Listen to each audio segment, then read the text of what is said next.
Micromax एक जमाने में इंडिया की नंबर 1 कंपनी थी और फिर चाइनीज कंपनी ने आके हमारी इंडियन कंपनीज को बहुत ज्यादा पीछे कर दिया। ये कहानी तो आप सभी लोगों ने यहाँ पे सुनी होगी, लेकिन अब जिस कहानी की बात करने वालों ना वो बिल्कुल इसकी अपोजिट है। मतलब चाइनीज कंपनीज ने आके मार्केट बनाया, फिर इंडियन कंपनीज और चाइनीज कंपनीज को यहाँ पे बाहर कर दिया। बताएं यहाँ पे मैं किसकी बात कर रहा हूँ? यहाँ पे मैं बात कर रहा हूँ वेयरेबल्स की, यानी कि TWS और स्मार्ट वॉचेस की। मतलब Q3 2022 की काउंटर पॉइंट की रिपोर्ट देखूं ना, तो क्या आप लोगों को पता है कि दुनिया के सबसे बड़े स्मार्ट वॉच ब्रांड यहाँ पे कौन से?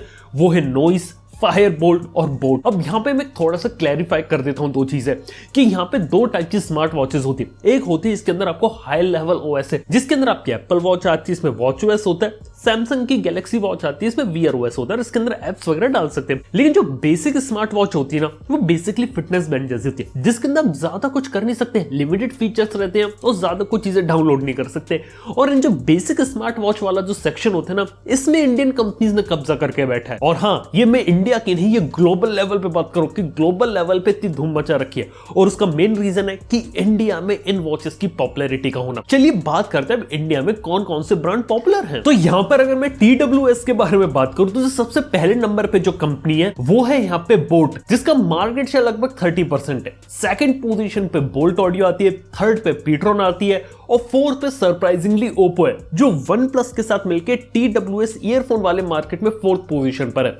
और फिफ्थ पोजीशन पे नॉइस जैसी कंपनी आती है। यस दोस्तों, ये TWS ईयरफोन वाली स्टेट है इंडिया में, लेकिन वही अगर मैं स्मार्ट वॉच वाली कैटेगरी में मूव करूं ना, तो यहाँ पे पांचों की पांचों जो कंपनीज है वो इंडियन है। मतलब पहले नंबर पे जो कंपनी वो है फायरबोल्ट। क्या आप इमेजिन कर सकते हो कि फायरबोल्ट जैसी कंपनी इंडिया में नंबर 1 है? सबसे ज्यादा स्मार्ट वॉच इंडिया में जो कंपनी बेच रही है वो फायरबोल्ट है। पर आखिर ऐसा कैसे? इसके बारे में वीडियो में थोड़ी देर से बात करते हैं। लेकिन सेकंड कंपनी यहाँ पे नॉइस है, फिर थर्ड पे आती है आपकी बोट, फोर्थ पे आती है आपकी टाइटन और फिफ्थ पे आती है आपकी बोल्ट ऑडियो। यस, ये पांचों कंपनीज इंडियन है और इन सब का स्मार्ट वॉच वाले मार्केट में बहुत तगड़ा दबदबा है। कभी आप सोच सकते हैं कि इतना बड़ा दबदबा हो कैसे गया? और ये जो कंपनीज इंडियन है, क्या इनके जो प्रोडक्ट्स है क्या सच में इंडियन है? वेल चलिए एक फन फैक्ट की बात बताता हूँ। आप मार्केट में कोई भी दो बेसिक स्मार्ट वॉचेस ले लीजिए और उनके OS को कंपेयर कीजिए, आपको एग्जैक्ट सेम देखने को मिलेगा। यहाँ तक कि मैंने एक बार दो वॉचेस ली थी, एक रियलमी की वॉच थी और एक शायद कोई नॉइस की वॉच थी। दोनों की ऐप को मैं चेक कर रहा था, दोनों का UI बिल्कुल सेम था।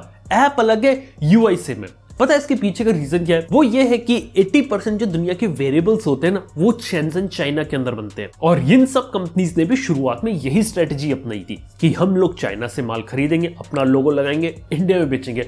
बिल्कुल माइक्रोमैक्स वाला ही काम था यहाँ पे, क्योंकि ये काम इन्हें करने में बहुत ज्यादा सस्ता पड़ता है। लेकिन आज के समय में अगर आप देखें तो सभी के सभी कंपनीज अपने आप को मेड इन इंडिया बताती है। तो क्या वाकई में जो कंपनीज है ये मेड इन इंडिया है? तो एग्जैक्टली में पीछे की कहानी ये है कि इन लोगों ने चाइना जाके यहाँ पे कंपोनेंट्स खरीदे और जो मशीनें जिन पे स्मार्ट वॉचेस बनती है ना, इनको खरीदा और इनको इंपोर्ट करके इंडिया में ले आए और इंडिया में मैन्युफैक्चरिंग सेटअप कर दी। ऊपर से जो कंपनीज होती है इन्होंने कभी भी ज्यादा R&D पे ज्यादा काम नहीं किया। इसीलिए आज के समय में भी इन सब वॉचेस के जो OS होते वो बिल्कुल वैसे ही है जैसे आपको कुछ साल पहले देखने को मिलते थे।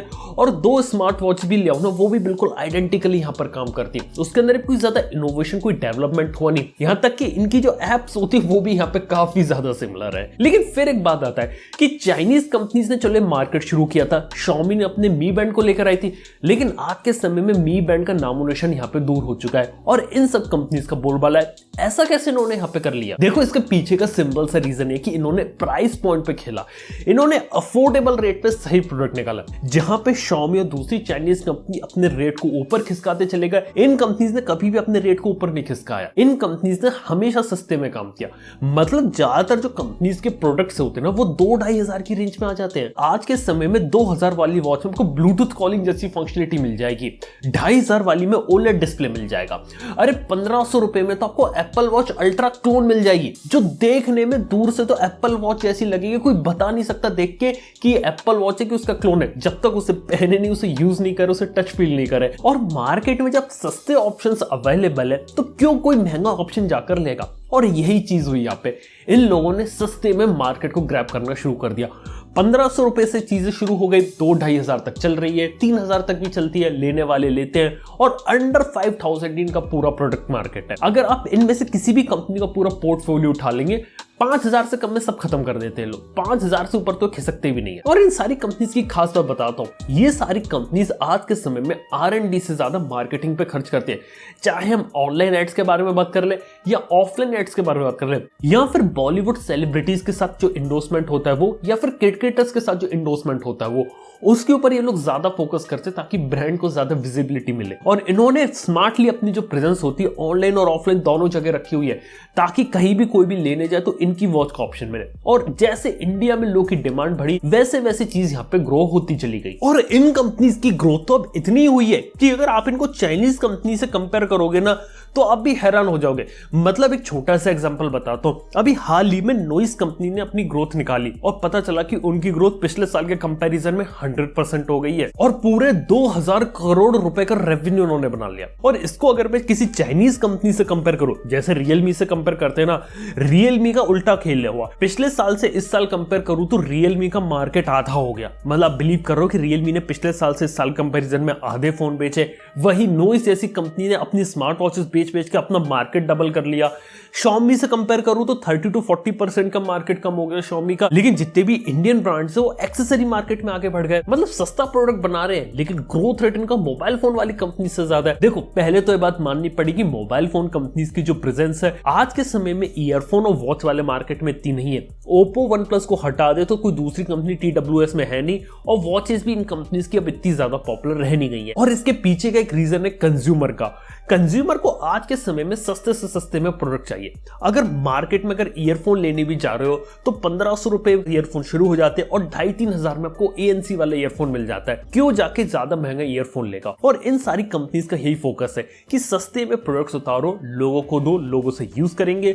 और मोबाइल फोन की तुलना में ये प्रोडक्ट्स की जो लाइफ होती है वो कम होती है। एक ईयरफोन अगर आप चला रहे हो साल भर तक उसे यूज कर लो आप अच्छे तरीके से, उसकी बैटरी में यहाँ पे कोई ना कोई दिक्कत आने लगेगी। सेम केस स्मार्ट वॉच के 1.5-2 साल से ज्यादा वो भी नहीं चलने वाली। और जब एक आदमी 20-25 हजार का फोन ले रहा है और उसके बाद अगर 2-2.5 हजार की वॉच ले रहा है तो उसकी एक्सपेक्टेशन ही रहेगी कि 2-2.5 हजार की वॉच साल 1.5 साल चल जाए, बहुत है, उसके बाद मैं दूसरी ले लूंगा। लेकिन 20-25 हजार के फोन के साथ उसकी एक्सपेक्टेशन ही रहेगी कि फोन कम से कम 2 साल 3 साल तो चले। और इन वॉचेस में भी आप देखेंगे तो कंपनीज को कोई इनोवेशन, कोई R&D नहीं करनी। मतलब अगर मार्केट में एक वॉच उतारी, वो अगर बिकी नहीं ना तो उसे लंबे समय तक मार्केट में खींच सकते हैं, उसे बेच सकते हैं, और तब भी नहीं बिकी तो उसे दोबारा से रीलॉन्च कर सकते हैं, दूसरे नाम से पैकेजिंग चेंज कर सकते हैं, एडवर्टाइजिंग चेंज कर सकते हैं और बेच सकते हैं अपना माल। लेकिन मोबाइल फोन में अंदर ऐसा कंपनी नहीं कर सकती। 6 महीने के बाद वो टेक्नोलॉजी पुरानी हो जाती, लोग उसे लेना कम पसंद करते, फिर डिस्काउंट ऑफर लगाने पड़ते हैं।